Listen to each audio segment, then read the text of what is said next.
So here we've got a new shoe from Freet. It's the Freet Skeeby, and it's kind of an interesting one because they've added a little bit more cushion than some of the other models that they have. But at the same time, it's still got that flexibility and that wider, deeper fit that Freet has. So in this review, I'm going to take you through the fit, the feel, and the durability of the shoe, and then find out, is it the right shoe for you? Will it fit your foot and will it do the job that you want it to? Okay, let's get straight into the fit of this shoe. So the Freet Skeeby is very traditional to Freet kind of fit in general, and that means it's very wide in that toe box. It's wider in that midfoot. It's also a deeper shoe, allowing for a lot more volume in a shoe.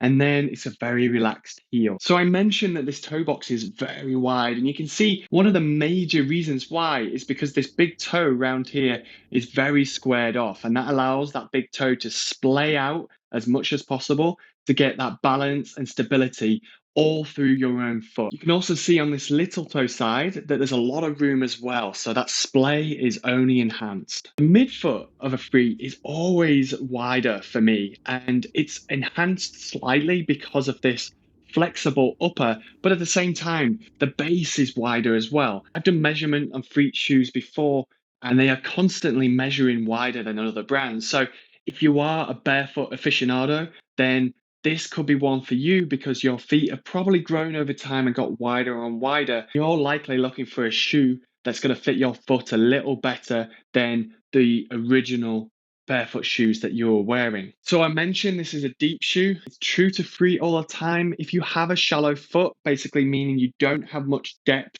in your foot, then you probably don't want to go for Freet at all because they're all pretty deep. I found the Skeeby to be pretty similar, especially because of this upper being quite flexible. So it is definitely still a deep shoe. You can see that the lacing I've had to cinch in very tight to actually get a lockdown here. It does mean it's ultimately comfortable, but at the same time, you don't get that lockdown that you might expect from something that's a little shallower. It's very similar in this heel as well. There's a little bit of structure in there. There's a tiny little bit of a heel cup that they've got in there, but it's completely flexible. It's not like a heel cup from a conventional shoe. I found the heel lock to be okay, and I don't think the heel is the problem here. I think it's mainly these eyelets are punched through very flexible material. So it just means that cinching this down tight is a little bit more tricky. So let's move straight into the feel of the Freet Skeeby. And I think this is where it gets really, really interesting. So this is still definitely a flexible shoe. You can see that I can bend it in every which way. And with a stack height of 10.5 millimeters,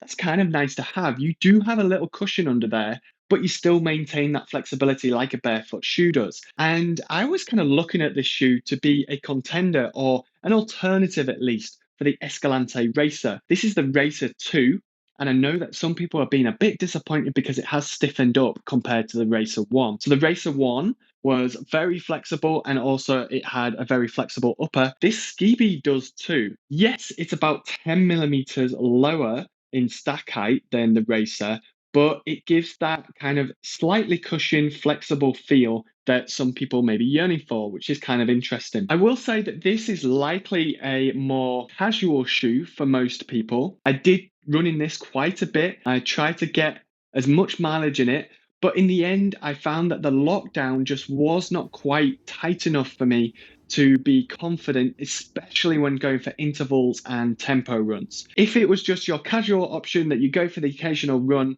slower pace, then it's absolutely great. That's fine. It's super comfortable for that, and you will be really happy for it. If you're looking for something with a lot more lockdown or a better lockdown because you're doing those faster intervals, I'd maybe say look towards the Vibe and the Vibe 2 from Freet, because that has a tiny bit more structure in the upper, which I found up to now has a better lockdown for my foot at least anyway. So I mentioned that 10.5 millimeter stack height underfoot, and 4 millimeters of this is their new insole. They're calling it the Rebound insole, and this is a little bit more bouncy, I would say, than their other insoles, which has been kind of interesting. I did take it out and try to run it without the insole in, and that makes it about a 6.5 millimeters underfoot, and that's quite low to the ground. Gives you a better barefoot feel, but just remember, because this is a deep shoe, you may suffer with the fit not being quite right.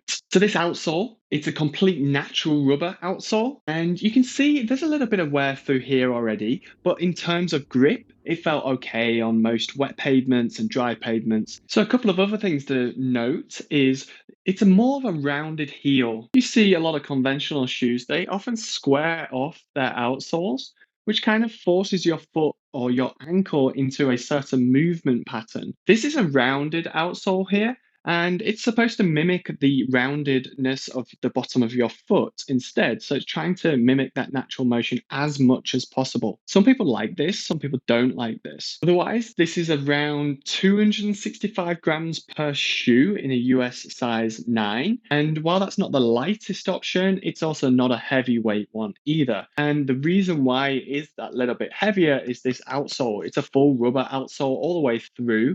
So it holds quite a bit of weight. Also, these knit uppers often hold a bit of weight in there too. So you kind of have a combination of the durability aspect, but you're going to pay for that a little bit with the weight of the shoe. So because I've been looking at the durability, let's talk about the rest of the shoe in terms of durability. So this upper, it's a knit upper and it's very flexible. If you are considering any rugged conditions, trails, for example, don't go for this shoe. This is not the shoe that you want on the trails. Because of this knit upper, it's possible that you may snag it or catch it on loose branches or rocks and tear straight through it.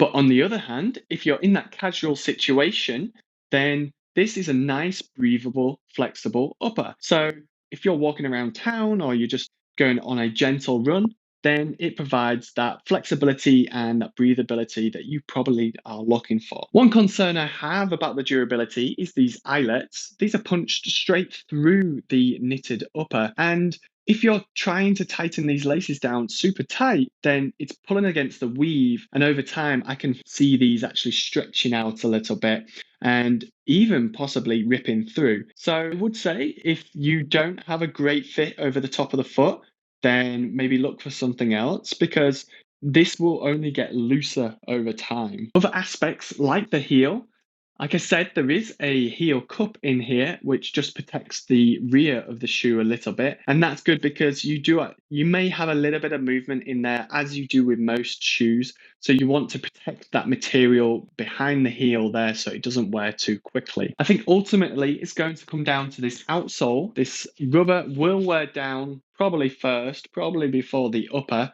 But at the same time, there's quite a lot of rubber under there. And that's where most of the weight is coming from too. You've got a good 3 millimeters of outsole here, which will take quite a while before it actually wears down. So for a conclusion of the Freet Skeeby, feel that this is really a casual option that can do the occasional run. So I wouldn't be choosing this as my sole runner. And that's purely because of this lockdown. I don't feel that I can take this on my intervals or threshold training because I felt like I was swimming around a little too much in that shoe. I don't feel that's all to do with the fit. I think it's to do with this design as well. This flexible upper means that you don't get a secure lockdown and you do kind of move in that shoe a little. That being said, it means it's a really comfortable option. And that's why I'm saying it's more of a casual option. If you're just walking around town or walking around anywhere, wherever it's going to be, then that more flexible upper allows for your feet to do the job that they're supposed to be doing and allows room to breathe at the same time. When you pair this with the flexibility that you get and that extra cushion in there, it makes for a kind of interesting shoe design that some people are actually looking for. If you've tried barefoot shoes in the past and you feel like there's just not quite enough cushioning underfoot, then the Skeeby could be a solution for that. And I'd say that this is okay if you're going to be out on your feet for long periods of time and your feet aren't quite adapted to that, then having a little cushion in there is not a bad thing. It's okay. So coming in at $110, it's a decent price for a shoe of this caliber. So if you need that wider, deeper fit and you want a casual option for your everyday needs, then the Freet Skeeby could be a good option.